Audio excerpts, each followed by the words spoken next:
बिस्मिल्लाहिर्रहमानिर्रहीम। आज का जो हमारा टॉपिक है वो है एक्सट्रेशन के बारे में। तो आज हम स्टार्ट करते हैं कि एक्सट्रेशन क्या होता है।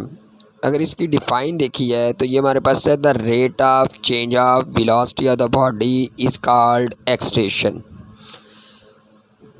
इसका मतलब ये है कि अगर वक्त के साथ, टाइम के साथ अगर वेलोसिटी में चेंज आ रही है तो फिर बॉडी में एक्सट्रेशन पैदा होता है। अगर वेलोसिटी में चेंज नहीं आ रही तो फिर उसमें एक्सट्रेशन पैदा नहीं होता।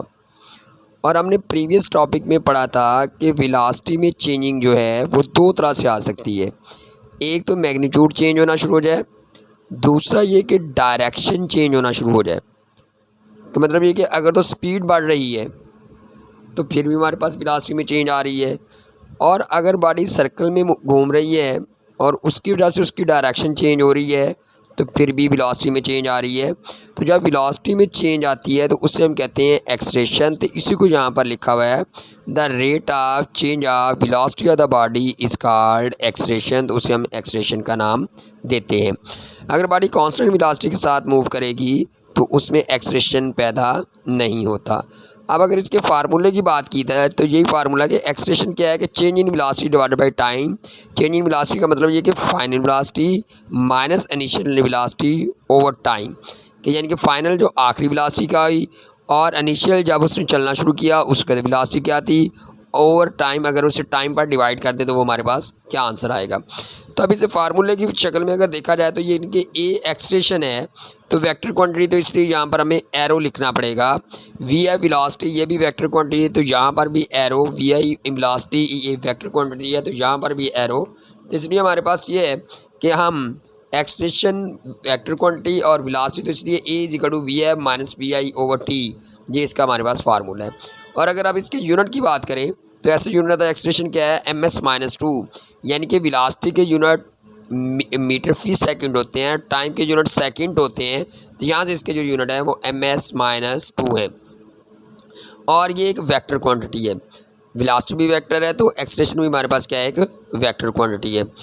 अब अगर इसकी फर्दर यानी कि क्लासिफिकेशन की जाए तो एक्सट्रेशन की फिर तो हमारे पास टाइप जो हैं कि यूनिफॉर्म एक्सट्रेशन।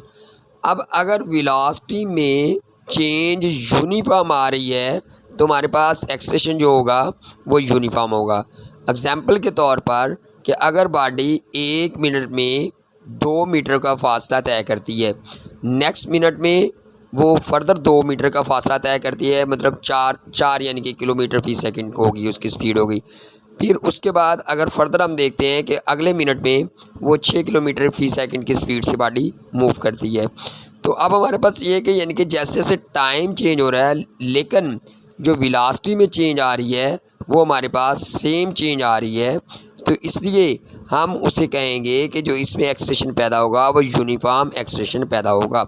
एग्जाम्पल के तौर पर कि अगर गाड़ी अपनी स्पीड स्टेशन से चलती है और वो आहिस्ता आहिस्ता अपनी स्पीड बढ़ा रही है तो इट्स मीन कि अगर उसमें यूनिफॉर्म स्पीड में चेंज आ रही है तो हम कहते हैं कि उसमें एक्सट्रेशन क्या होगा, यूनिफॉर्म एक्सट्रेशन होगा।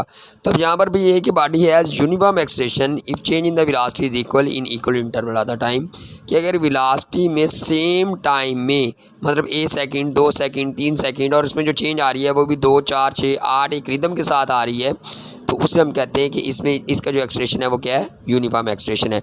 और अगर सेम टाइम में यानी कि सेम वेलोसिटी चेंज नहीं होगी तो फिर हमारे पास यूनिफॉर्म एक्सट्रेशन नहीं होगा, उसे हम कहेंगे वेरिएबल एक्सट्रेशन। तो अब इसी से आगे हमारे पास फर्दर जो है कि अब यहाँ पर हमने दो बातें की कि यानी कि वेलोसिटी में चेंज जो है वो बढ़ने से भी आ सकती है, वेलोसिटी में चेंज कम होने से भी आ सकती है। तो इसलिए हमने यहाँ पर इसकी दो टाइप्स का नाम दे दिया, पॉजिटिव एक्सट्रेशन और negative extraction. If the velocity of the body is increase and the extraction is positive, अगर वेलोसिटी बढ़ रही है तो एक्सट्रेशन पॉजिटिव होगा। मतलब वही बात जो भाई हमने की कि ट्रेन स्टेशन से चलती है तो ऐसा ऐसा उसकी स्पीड बढ़ रही है, तो अब अगर स्पीड बढ़ रही है तो उसमें एक्सट्रेशन क्या होगा, पॉजिटिव होगा। और नेगेटिव एक्सट्रेशन क्या है कि if the velocity of the body is decrease with the time then acceleration is negative. अब अगर कमी आ रही है मतलब ये कि ट्रेन जा रही है और आगे उसने स्टेशन पर रुकना है तो वो आहिस्ता आहिस्ता ब्रेक लगा रही है और ब्रेक लगाने से उसकी वेलोसिटी क्या हो रही है, कम होती जा रही है तो कमी की तरफ आ रही है, तो इसलिए उसका एक्सलेशन क्या होगा, नेगेटिव एक्सलेशन होगा। और नेगेटिव एक्सलेशन को हम रिटार्डेशन भी कहते हैं। नेगेटिव एक्सलेशन को हम क्या कहते हैं, रिटार्डेशन भी कहते हैं। अब पॉजिटिव और नेगेटिव अगर एक्सलेशन की बात की जाए तो उसकी डायरेक्शन क्या होगी, तो यही नोट में लिखा हुआ है कि अगर वेलोसिटी बढ़ रही है तो एक्सलेशन की डायरेक्शन जो है वो वेलोसिटी की सिमत में ही होगी। लेकिन अगर वेलोसिटी कम हो रही है, ब्रेक हम लगा रहे हैं, तो फिर अपोजिट डायरेक्शन में एक्सलेशन की डायरेक्शन होगी वेलोसिटी के। तो यही हमारे पास ये है कि acceleration is in the direction of the velocity if the velocity is increase, यानी कि एक्सलेशन की जो डायरेक्शन है वो वेलोसिटी की सिमत में होगी अगर वेलोसिटी इंक्रीज हो रही है। और acceleration is opposite to the direction of the velocity if the velocity is decreasing, अगर उसकी वेलोसिटी कम हो रही है तो फिर उसकी डायरेक्शन वेलोसिटी की डायरेक्शन के अपोजिट होगी। तो अब यहाँ से एक क्वेश्चन यानी कि कंसेप्चुअल क्वेश्चन के लिहाज से अगर बात की जाए तो वो छोटा सा हमारे पास जो है कि कैन ए बॉडी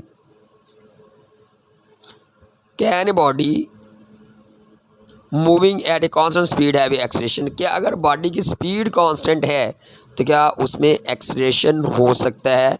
तो येस इट इज़ पॉसिबल, ये मुमकिन है। कैसे कि अगर बॉडी यूनिफॉर्म स्पीड के साथ सर्कल में मूव कर रही है, स्पीड तो उसकी कांस्टेंट है लेकिन सर्कल में मूव करने की वजह से उसकी स्पीड कांस्टेंट नहीं है, उसकी मसलसल डायरेक्शन क्या हो रही है, चेंज हो रही है। तो डायरेक्शन में चाहे चेंज आ जाए, चाहे उसकी यानी कि मैग्नीट्यूड में चेंज आ जाए, तो हम कहते हैं चेंज इन वेलोसिटी है। तो इसलिए जब वो सर्कल में मूव करेगा उसकी डायरेक्शन में चेंज आने की वजह से वेलोसिटी में चेंज आएगी, तो उसमें एक्सलेशन पैदा हो जाएगा।